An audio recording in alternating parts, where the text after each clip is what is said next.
this life was all I ever wanted. I'm not leaving. Not yet. I was hoping you'd say that. We gotta hit the streets, make some money. People like us must destroy people like him. Buckle up.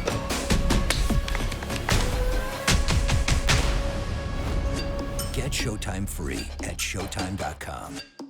Now, Daniel Cormier, a man well-liked within the industry by and large, gave an interview, I forget if it was to ESPN or to MMA Fighting, but he basically was asked, would you ever want to take over as president for the UFC? And he was very clear. He's like, hey, Dana's going to be here for a long time. We don't have to worry about that. But it wasn't a gig that he had scoffed at. So, Brian, I'll pitch it back to you on this one.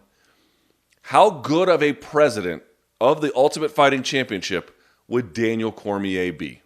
I got to be honest, he would probably be the perfect choice because we're always thinking, we've only really known Dana White in this. I mean, Art Davey before that or whatever, but we've only really known Dana White on this level of a guy who's, trash talking, slick, street smart guy. And when you're thinking of who could replace that, you've heard Chael Sonnen's name thrown out a lot through the years of a guy who's in that ilk. But Daniel Cormier really has that sort of like lovable, believable, nice guy politician side into him as well. And I think that in so many ways, because you would want somebody in that role who was a fighter, who had giant success and was beloved ultimately. And I certainly don't know about his, business acumen and his cutthroat abilities like that. But if you're just using someone more in a figurehead role to represent you, I really, is there a better choice than him?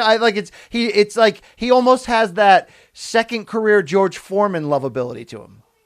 Here's the thing I worry about with this. It's like we've seen former fighters turn promoters a lot on the regional level. You've seen it in boxing with like De La Hoya and Golden Boy. You saw it in Pride with Nobuhiko Takada. He became sort of a figurehead there in Pride for as long as it lasted. I think he's still working with Dream as well. So we've seen that transition, but I don't know how well it would work for Daniel. And here's what I mean. Daniel obviously is smart. He is media savvy. He is very well liked by the media and the fan base now, which we did not used to be, but he is now. He could do the job in terms of the boardroom and maybe even most of the media side of it, which is a big part of it, right? On the other hand, like if you want to do that job correctly, not just as spokesperson but as president, a lot of your interests don't align with the fighters' interests, right? I mean, I know fighters think that their interest and the UFC's interest are one and the same. They are in many respects, but there's many respects where that's not the case. Are you prepared as a person to come out and advocate for different positions that are not necessarily in the fighters' interest, like not paying them more than 15 to 18% per year, or making matches or fights, or demanding certain things from them? It's a great point, Luke. Right, so here's my thing, because people used to say, oh, Brian Stann would be a good president. I'm like, dude, he'd be the worst one, because he's brilliant. Yes, he's good on the mic. Yes, he was a fighter, all those things. But it would require something of him I don't think he would want to do. The question is, and I don't know the answer, Brian, does he really want to, on occasion, take a position that's not in their interest because it is in the interest of the organization he's heading? I'm a little skeptical of that. Yeah, see, how I just broke down why I thought he was perfect for it really is from the idea of if you're looking for a figurehead, you mentioned the media savviness, who really, to be honest, could help that brand get more mainstream, get in more living rooms. Well, yeah, that's the guy you'd want to bring on SportsCenter and handle things. I would think he could even handle tough things in a very pleasing way. But you are right on the idea of a promoter at its core is for the fighters, but more for money, more for success, more for financial gain in the end. And it's always that great divide. Like, look, we need UFC to treat fighters better, right? But their history of not treating fighters better has given us a long history of great fights. And you see that even in boxing today, where I think, you give Al Heyman and the PBC a lot of credit for in some ways altering and changing the game. We saw when Floyd Mayweather's pay-per-view rise came, you saw a fighter in the driver's seat, eliminating the middlemen, like really was in control of everything. And that was great to see. we also didn't see the kind of forced great matchmaking that we saw 20 years earlier with the Don Kings and the Bob Arum types who had at times gotten accused of certain things in their treatment of fighters. So there is a really interesting divide there. Spokesperson, yes, but unproven whether he could go behind the scenes and make those tough calls. And I will give Dana a positive on this.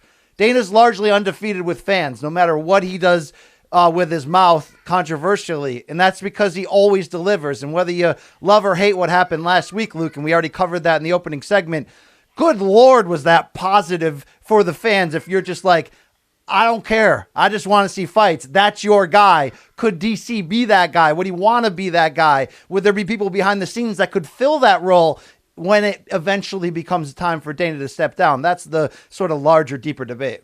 I mean, look at how Canelo has gotten sideways with Oscar, right? It's like Oscar, however you want to assign that debate. I've seen Cormier get sideways with rivals as a competitor.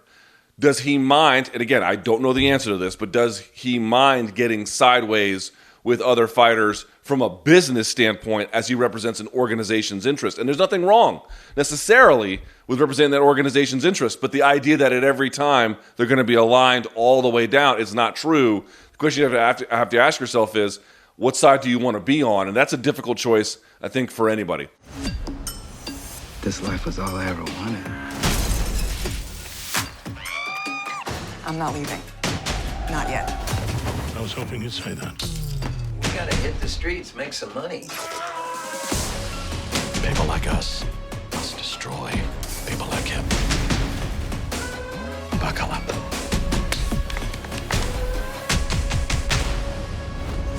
Get Showtime free at Showtime.com.